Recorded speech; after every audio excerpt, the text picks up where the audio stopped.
Channel.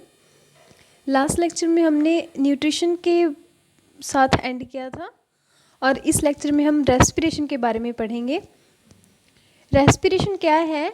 The process by which a living being utilises the food to get energy is called respiration. कि जो भी हम food लेते हैं अपने सेल को प्रिपेयर करने के लिए, जो भी फूड लेते हैं वो यूटिलाइज होता है, तो जो उससे एनर्जी मिलती है उस एनर्जी को बनाने वाले प्रोसेस को क्या बोलते हैं? रेस्पिरेशन। कि फूड को यूटिलाइज करके एनर्जी का बनाना, उसको रेस्पिरेशन बोलते हैं। रेस्पिरेशन एक ऑक्सीडेशन रिएक्शन होती है जिसमें कार्बोहाइड्रेट ऑक्सीडाइज होकर एनर्जी प्रोड्यूस करता है। और ये रेस्पिरेशन होती कहाँ पर है? माइटोकॉन्ड्रिया। इसकी साइड कहाँ पे है? माइटोकॉन्ड्रिया पर होती है। और जो एनर्जी रिलीज होती है वो किसकी फॉर्म में होती है? एटीपी की फॉर्म में स्टोर होती है। फिर जब हमारी बॉडी को एनर्जी की ज़रूरत पड़ती है तो वो एनर्जी एटीपी प्रोवाइड करते हैं। इसलिए एटीपी को बोला गया है इंस्टेंट सोर्स ऑफ एनर्जी बोला गया है। और इसकी फुल फॉर्म होती है एडिनोसिन ट्राईफॉस्फेट। उसके बाद है कि स्टेप्स ऑफ रेस्पिरेशन। रेस्पिरेशन में सब कौन कौन से स्टेप्स होते हैं? सबसे पहला है breaking down of glucose into pyruvate. जो ग्लूकोज होता है, हम फूड लेते हैं, हमारे अंदर ग्लूकोज जाता है, तो सबसे पहले किस में कन्वर्ट होता है? ब्रेक होता है पायरूवेट में। तो ग्लूकोज 6 कार्बन एटम मॉलिक्यूल होता है जो कि ब्रेक डाउन होकर पायरूवेट में कन्वर्ट होता है जो कि 3 कार्बन एटम वाला मॉलिक्यूल होता है। उसके बाद है कि फेट ऑफ पायरूविक एसिड। फिर pyruvic acid further break down करके नेक्स्ट कोई भी कुछ भी प्रोड्यूस करता है, तो वो कहाँ पे होता है? माइटोकॉन्ड्रिया। प्रोडक्ट्स बनाता है पायरूविक एसिड ब्रेक डाउन करके, तो वो कहाँ पे होते हैं? माइटोकॉन्ड्रिया में। उसके बाद आता है रेस्पिरेशन में क्या क्या इन्वॉल्व होता है। सबसे पहला होता है गैसियस एक्सचेंज। अब गैसेस एक्सचेंज में क्या आता है कि हम ऑक्सीजन लेते हैं एटमॉस्फेयर से और कार्बन डाइऑक्साइड रिलीज कर देते हैं। इसको बोलते हैं ब्रीदिंग प्रोसेस। और जब जो हम फूड लेते हैं उसका ब्रेक डाउन होता है ताकि एनर्जी हमें मिल सके सेल के इनसाइड, तो उसको बोलते हैं सेलुलर रेस्पिरेशन। ओके, ब्रीदिंग और सेलुलर रेस्पिरेशन में क्या डिफरेंस आ गया कि जो ब्रीदिंग होती है उसमें सिंपली हम ऑक्सीजन लेते हैं और कार्बन डाइऑक्साइड रिलीज कर देते हैं। और सेलुलर रेस्पिरेशन में क्या होता है? जो फूड हम खाते हैं उसकी ब्रेकडाउन होती है ताकि एनर्जी रिलीज हो सेल के इनसाइड, तो वो होता है सेलुलर रेस्पिरेशन। उसके बाद आता है टाइप्स ऑफ रेस्पिरेशन। हम छोटी क्लासेस से पढ़ते आते हैं कि रेस्पिरेशन 2 तरह का होता है, aerobic respiration and anaerobic respiration. तो एरोबिक रेस्पिरेशन क्या होता है? ये ऑक्सीजन की प्रेजेंस में होता है। तो इसमें क्या होता है? जो पायरूविक एसिड है ये कन्वर्ट होकर CO2 देता है और एनर्जी देता है, और वाटर मॉलिक्यूल भी एंड में बनता है। उसके बाद आता है एनारोबिक रेस्पिरेशन। जैसे कि मैंने आपको बताया कि ऑक्सीजन की एब्सेंस में होगा। और जो पायरूविक एसिड है एनारोबिक रेस्पिरेशन में ये अल्कोहल या लैक्टिक एसिड में कन्वर्ट हो जाएगा। तो ग्लूकोज पायरूवेट में कन्वर्ट होता है प्लस एनर्जी प्रोवाइड करता है। ग्लूकोज 6 कार्बन मॉलिक्यूल होता है और पायरूवेट 3 कार्बन मॉलिक्यूल होता है। उसके बाद आता है कि हम प्रोसेस पढ़ेंगे कि जिसमें ऑक्सीजन लैक ऑफ ऑक्सीजन होती है। ईस्ट में कैसे होती है रेस्पिरेशन, मसल्स में कैसी होती है। तो पायरूवेट जो है ऑक्सीजन की लैग मतलब ऑक्सीजन की कमी में ये किस में कन्वर्ट होता है?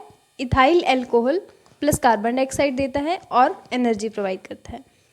और अगर हम पायरूवेट की बात करें मसल्स में, उसमें भी लैक ऑफ ऑक्सीजन हो तो ये क्या प्रोड्यूस करता है? Lactic acid plus energy. और लास्ट है पायरूवेट माइटोकॉन्ड्रिया में ऑक्सीजन की प्रेजेंस में क्या प्रोडक्ट बनाता है? Carbon dioxide, water and energy. उसके बाद एरोबिक एंड एनारोबिक रेस्पिरेशन का डिफरेंस है। जैसा कि हमने पढ़ा रेस्पिरेशन 2 तरह की होती है, एरोबिक एंड एनारोबिक। तो उसका डिफरेंस क्या होगा? जो एरोबिक है, सबसे पहला मेन डिफरेंस क्या है, ऑक्सीजन की प्रेजेंस में होती है, और एनारोबिक ऑक्सीजन की एब्सेंस में। एरोबिक कहाँ पे होती है, माइटोकॉन्ड्रिया में, और एनारोबिक साइटोप्लाज्म में होती है। और एरोबिक में जो एंड प्रोडक्ट्स होते हैं वो CO2 और H2 होते हैं, और एनारोबिक में and products alcohol and lactic acid. और एरोबिक रेस्पिरेशन में ज़्यादा से ज़्यादा एनर्जी रिलीज होती है, पर एनारोबिक रेस्पिरेशन में एनर्जी लेस अमाउंट में रिलीज होती है। और उसके बाद है इसकी जो इक्वेशन क्या होती है एरोबिक रेस्पिरेशन की, ये ग्लूकोज जो है पायरूवेट में कन्वर्ट होता है, और पायरूवेट फर्दर CO2 और वाटर और एनर्जी प्रोवाइड करता है। और इसमें एनारोबिक रेस्पिरेशन में जो ईस्ट में होती है वो ग्लूकोज से पायरूवेट बनता है, और पायरूवेट से आगे लैक्टिक एसिड बनेगा, लैक्टिक एसिड प्लस एनर्जी। और अगर एनारोबिक रेस्पिरेशन में मसल सेल में बात करें तो तो जो ग्लूकोज है वो पायरूवेट में कन्वर्ट होगा, पायरूवेट हमें लैक्टिक एसिड प्लस एनर्जी देगा। उसके बाद है एक्सचेंज ऑफ गैसेस, कि अलग अलग जो एनिमल्स होते हैं अलग अलग मेथड यूज़ करते हैं रेस्पायर करने के लिए, तो हम उसके बारे में पढ़ते हैं। For aerobic respiration organisms need a continuous supply of oxygen and CO2 produced, कि एरोबिक रेस्पिरेशन के लिए एक ऑर्गेनिजम्स को ऑक्सीजन की सप्लाई जो है कंटिन्यूसली चाहिए, और कार्बन डाइऑक्साइड जो प्रोड्यूस होती है वो कंटिन्यूसली होनी चाहिए अगर ऑक्सीजन सप्लाई जो है कंटिन्यूसली हो रही है तो। उसके बाद है different organisms use different methods for the intake of oxygen and expulsion of CO2। जैसा कि मैंने आपको बता दिया है कि अलग अलग मेथड यूज़ करते हैं ऑक्सीजन को इनटेक करने के लिए और CO2 को एक्सपल आउट करने के लिए। उसके बाद है in complex organisms respiratory system does the job of exchange of gases, कि कॉम्प्लेक्स ऑर्गेनिजम्स में एक अलग सिस्टम दिया होता है, जैसे रेस्पिरेटरी सिस्टम गैसेस के एक्सचेंज के लिए। और फिशेस में हमें पता है कि वो गिल्स से, जैसे हम ह्यूमंस के अंदर लंग्स होते हैं उसी तरह फिशेस के अंदर गिल्स होती हैं रिस्पायर करने के लिए। और because of less availability of oxygen in aquatic environment so breathing rate is faster in दम, क्योंकि हमें पता है कि वाटर में जो डिज़ोल्व्ड ऑक्सीजन होती है तो ऑक्सीजन जो है कम मात्रा में होती है एज़ कंपेयर टू एटमॉस्फेयर।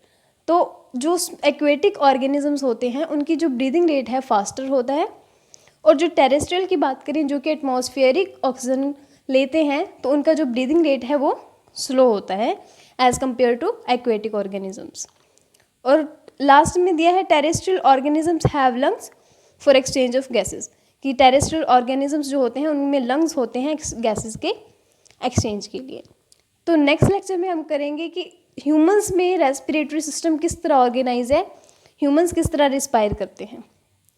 तो इस लेक्चर का एंड हम यहीं पर करते हैं। Thank you for watching our video.